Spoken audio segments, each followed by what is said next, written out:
আপনাদের স্বাগত জানাই। আমি আমার আলোচনা শুনবার জন্য। শুরু করবার আগে একটা প্রসঙ্গে একটু ছোট্ট করে, অর্থাৎ যে প্রসঙ্গ নিয়ে আমি আলোচনা করতে চাই, হয়তো তার বাইরের মনে হতে পারে এই প্রসঙ্গটি, কথা বলে দিতে চাই। আপনাদের সবারই জানা যে সম্প্রতি জাপান সফরকালে অন্তর্বর্তীকালীন সরকারের প্রধান প্রফেসর মোহাম্মদ ইউনূস একটি গণমাধ্যমের সঙ্গে সাক্ষাৎকারে বলেছেন যে একটি দল শুধুমাত্র নির্বাচন চায়। আমার মনে হয় এই কথা বলবার মধ্য দিয়ে তিনি নিজেকে পক্ষপাত দুষ্ট করে ফেলছেন। প্রথমত, একটি দল নির্বাচন চায় না। দ্বিতীয়ত, যে দল নির্বাচন চায় সেই দল যদি একাও চায় সেটা অত্যন্ত গুরুত্বপূর্ণ। মাথায় রাখতে হবে, রাজনীতির আলোচনার মধ্যে, অর্থাৎ ক্রিয়াকর্মের মধ্যে এই মুহূর্তে আওয়ামী লীগ অনুপস্থিত। দেশের একমাত্র বড় রাজনৈতিক দল, প্রধান রাজনৈতিক দল যারা ক্ষমতায় যাবার কথা চোখ বন্ধ করে চিন্তা করতে পারে, সেটা বিএনপি। তার একটা বড় জনসমর্থন রয়েছে। এর পরের জনসমর্থনের বিবেচনায় যদি আমরা নিতে চাই, তাহলে অবশ্যই আওয়ামী লীগকে বিবেচনা করতে হবে। তার পতন যত ন্যাক্কারজনকই হোক না কেন, যত কষ্টদায়ক হোক না কেন, এবং এই দুটো দল বাংলাদেশের ভোট ব্যাংকের মোটামুটি ভাবে আমার বিবেচনায় 90% নিয়ন্ত্রণ করে। এবং ন্যাচারালি বোঝা যায় যে আওয়ামী লীগ রাজনৈতিক প্রক্রিয়ার মধ্যে দেশ যাক, সেটা তারা তাদের স্বার্থে চাইবে। বিএনপি দেশের স্বার্থে এবং তাদের নিজেদের রাজনৈতিক স্বার্থে নির্বাচন চাইবে। ইতিমধ্যেই সেনাবাহিনী বলেছে যে তারা ডিসেম্বরের মধ্যে নির্বাচন দেখতে চায়। এবং বিএনপি আওয়ামী লীগ, নিঃসন্দেহে বোঝা যায় যে আওয়ামী লীগের এই সরকারের প্রতি সমর্থন থাকবার কোনো কারণ নেই। বিএনপি যদি তার সমর্থনটা উইথড্র করে বা সহযোগিতা না করে, আর সেনাবাহিনী যদি স্ট্রেইট এই বাধ্যবাধকতার মধ্যে সরকারকে ফেলে দেয় যে ডিসেম্বরের মধ্যে নির্বাচন করতে হবে, বাকি যত রাজনৈতিক দল সংখ্যার বিচারে যতই দেখান হোক না কেন, কারো কথায় কিছু আসবে যাবে না। এটা প্রফেসর মোহাম্মদ ইউনূসকে বুঝতে হবে। না বুঝে থাকলে তিনি বোকামি করবেন, তার সরকার বোকামি করবে, এবং পরিণতিটা কারোর জন্যই খুব একটা ভালো হবে না। সো আমি আশা করব যে এই ধরনের কথাবার্তা থেকে সরকার প্রধান এবং তার পারিষদবর্গ বিরত থাকবেন। যে প্রসঙ্গ নিয়ে আমি আজকে কথা বলতে চাই, হয়তো অন্যান্য প্রসঙ্গ খানিকটার মধ্যে আসবে। আপনারা নিশ্চয়ই লক্ষ্য করেছেন যে চট্টগ্রাম বন্দর নিয়ে আবারও শুরু হয়েছে উত্তপ্ত বিতর্ক। অথচ এখন রাজনৈতিক সংস্কার, নির্বাচনের রোডম্যাপ কিংবা অন্তর্বর্তী সরকারের ভবিষ্যৎ থাকা উচিত ছিল আলোচনা, সমালোচনার কেন্দ্রবিন্দুতে।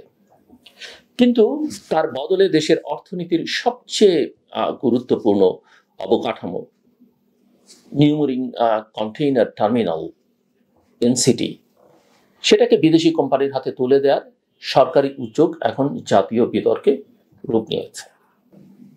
বন্দর নিয়ে প্রচুর কথাবার্তা এর আগেও হচ্ছে, কিন্তু এত বিতর্ক কখনো হয়নি। চট্টগ্রাম বন্দর বাংলাদেশের অর্থনীতির প্রাণকেন্দ্র। আমরা সবাই জানি দেশের মোট আমদানি রপ্তানির 80% হয় এই বন্দর দিয়ে। এর মধ্যে 55% পণ্য ওঠানামা হয় এনসিটির মাধ্যমে। এই টার্মিনাল নির্মাণে ব্যয় হয়েছে বন্দর কর্তৃপক্ষের নিজস্ব তহবিল থেকে প্রায়, আমি যত জানি, 2000 কোটি টাকা।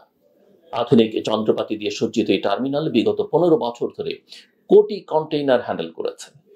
অর্থাৎ এই টার্মিনালটি দেশের জন্য শুধু আর্থিকই নয়, কৌশলগত এবং প্রতিরক্ষা দৃষ্টিকোণ থেকেও অত্যন্ত গুরুত্বপূর্ণ। তবু এই টার্মিনালটি সংযুক্ত আরব আমিরাতের কোম্পানি, অর্থাৎ ইউএইর একটি কোম্পানি ডিপি ওয়ার্ল্ডের হাতে G2G, অর্থাৎ গভর্নমেন্ট টু গভর্নমেন্ট ভিত্তিতে তুলে দেওয়ার সিদ্ধান্ত চূড়ান্ত পর্যায়ে। সরকারের ভাষায় এটি একটি বিদেশি বিনিয়োগ, যার মাধ্যমে চট্টগ্রাম বন্দরকে একটি ম্যানুফ্যাকচারিং এবং ইকোনমিক হাবে পরিণত করার স্বপ্ন বাস্তবায়ন হবে। বাংলাদেশ সরকারের দাবি, এর ফলে মিলবে কর্মসংস্থান, বাড়বে সক্ষমতা, আসবে $1 মিলিয়ন বিদেশি পুঁজি। তবে প্রশ্ন হচ্ছে যে বিদেশি কোম্পানিকে দায়িত্ব দেওয়ার এই তড়িঘড়ি সিদ্ধান্ত কি কেবল অর্থনৈতিক, নাকি এর পেছনে রয়েছে ভূ রাজনৈতিক চাপ, নিরাপত্তা সংক্রান্ত হিসাব, কিংবা পূর্ববর্তী সরকারের গ্রহণ করা বিতর্কিত সিদ্ধান্তের ধারাবাহিকতা? অন্তর্বর্তী সরকারের শুরুর দিকে যে গণমানুষের আশা ছিল সংস্কার, স্বচ্ছতা ও জবাবদিহিতার তা এখন যেন সরে গিয়ে জায়গা নিচ্ছে বেসরকারীকরণ এবং বিদেশ নির্ভরতার পথে।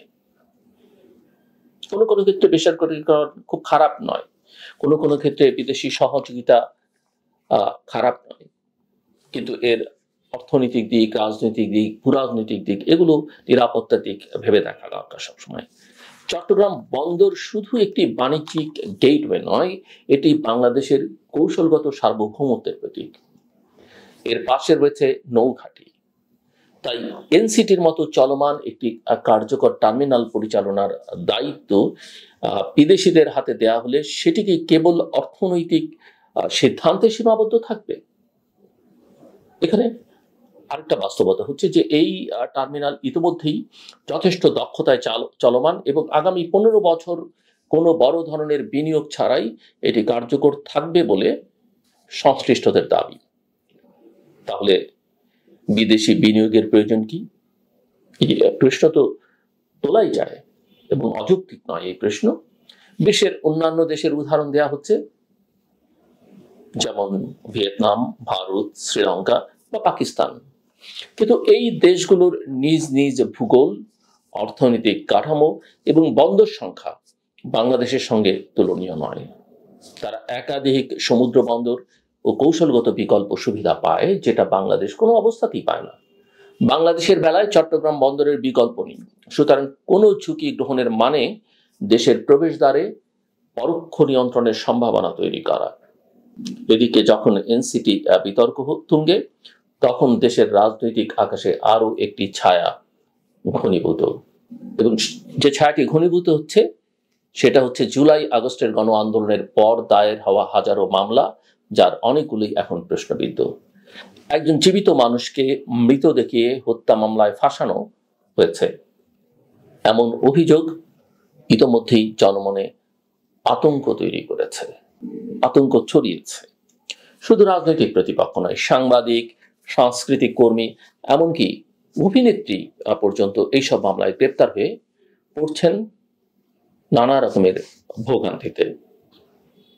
এগুলো নিছক ভুল না, বরং মনে করিয়ে দিচ্ছে অতীতের সেই কালচারের কথা, সেই সংস্কৃতির কথা, যখন ভুয়া মামলা, গায়েবী মামলা, হয়রানি এবং হয়রানির বিরুদ্ধে ন্যায় বিচারের দাবি একসঙ্গে চলত।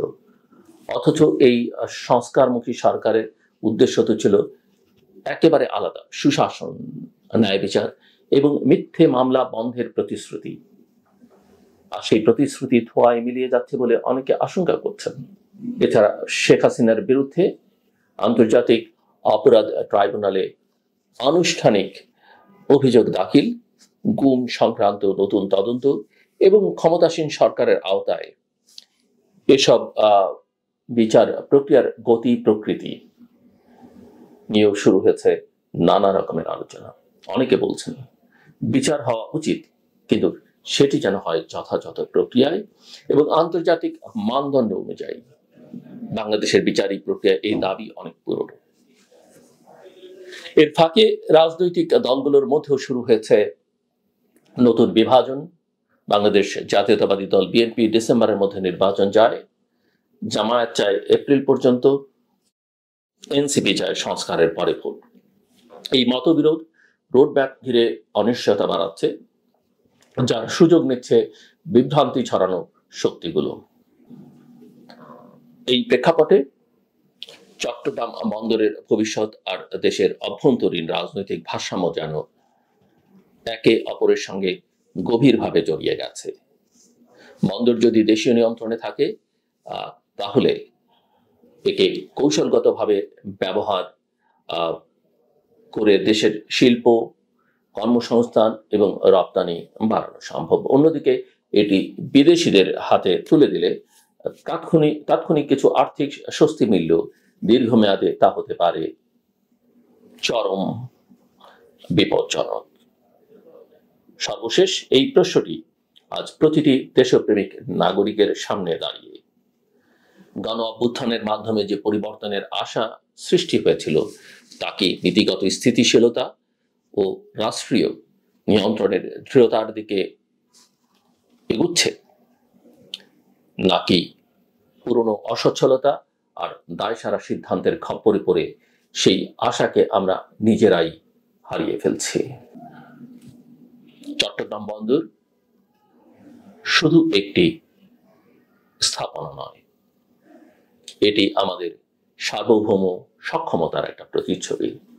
সিদ্ধান্ত নেবার আগে শতবার ভাবা দরকার এই বন্দরের নিয়ন্ত্রণ কাদের হাতে যাবে, আর সেই হাতগুলো কাদের হয়ে উঠতে পারে আগামী দিনে।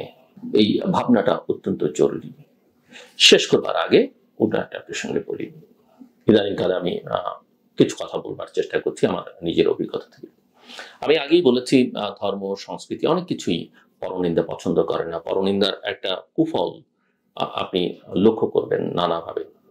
কিন্তু আরো স্পেসিফিক আমি একটা কথা বলতে চাই, এই যে পরনিন্দা সংক্রান্ত।